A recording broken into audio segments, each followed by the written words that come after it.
Paul McCartney of the Beatles tells a story of recording with the rest of the band in his home studio when he heard someone at the door. He said, I opened the door and there was this young bloke there, got long hair and a beard and kind of looked like a hippie. And I asked him, "What can I do for you? And what's your name?" And he said to me, "I am Jesus." He goes, "You're Jesus?" He said, "Yes, I am Jesus." Who? "Well, if you're Jesus, you better come in here and sit down for a cup of tea." He said, I didn't know. I didn't think he was Jesus, but I didn't know. And we don't want to be that guy in the story, so come on in. Paul continues his story. He said, "I asked Jesus if he would like to join us in our studio. I went to the guys and I told them, there's a fellow out here who claims to be Jesus. I don't think he's Jesus, but I don't know." And he said, "Would it be all right if he came in and listened to us?"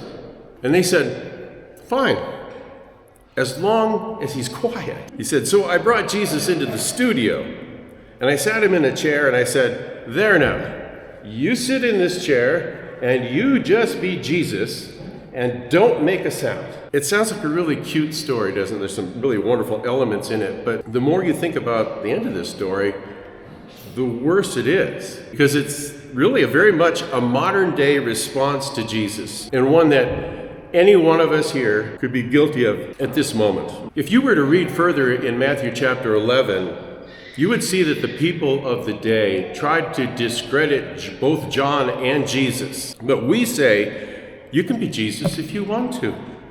In fact, we believe you are Jesus. But don't interrupt what I'm doing here. And don't get in the way of how I choose to live. The problem is, I don't think that Jesus just wants to just sit in that chair. He's the Lord of the universe, and his gospel is not summed up in the words, "Just be quiet and be nice."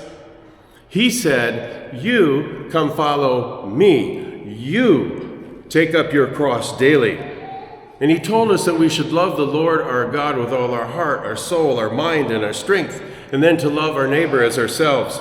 And that means that God would be our first priority in our lives. And instead of asking Jesus to sit to the side and be quiet, we would be sitting before him saying, "Lord, what do you want me to do in every circumstance of my life?" And he told us, he said, "If you love me, you will keep my commandments." And he gave us the church to be our authority, to safeguard the truth, and to give us moral guidance throughout the ages.